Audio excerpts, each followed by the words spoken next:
You've been playing gigs for a while now, and you're at the point where you need an instrument that won't suddenly give out in the middle of a set, that feels comfortable enough to practice a couple of hours a day, and that actually justifies the price tag you're about to spend. That's a very real dilemma, especially when the market is flooded with saxophones that look gorgeous on a showroom floor, but can turn out to be a headache once you start pulling the mouthpiece off after a rehearsal.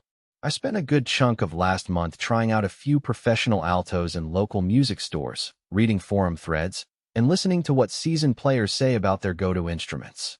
Link is in the description if you want to check the product details on Amazon.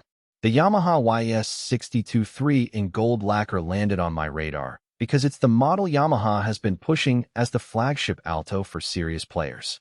What makes a professional alto worth the investment isn't just the sparkle of its finish.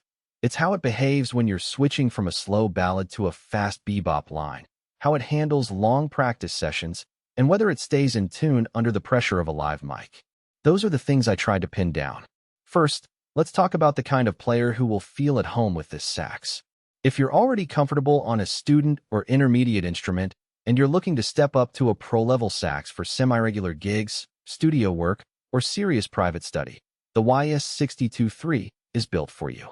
The gold lacquer isn't just for show. It's a durable finish that resists the wear and tear of touring cases, and it gives the instrument a visual presence that can make a good first impression on stage. Players who have outgrown the weight and limited response of a student alto often find that this model offers enough tonal depth to sit nicely in a quartet or big band without having to fight for presence.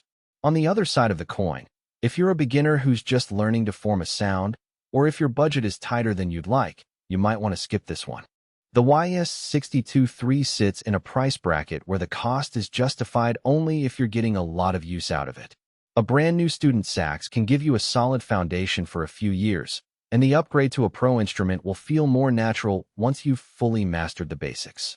Also, if you're a hobbyist who only plays once a month at a community jam, the incremental benefits of this high-end instrument could be more than you need. Now, onto the practical strengths that matter after you pull the case off the shelf. The keywork on the YAS 62III is smooth and well-balanced.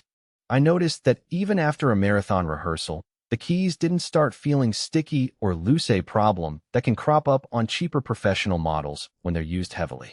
The ergonomics are also thoughtful. The key layout sits naturally under the fingers, which reduces strain during those long passages that require a lot of finger work.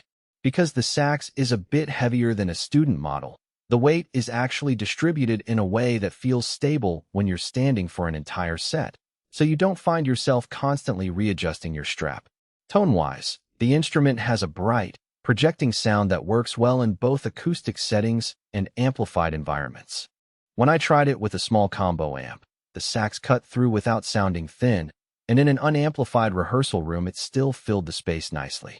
The gold lacquer does not affect the acoustic properties, but the metal body's resonance seems finely tuned, giving a clear response right from the low A up through the altissimo register.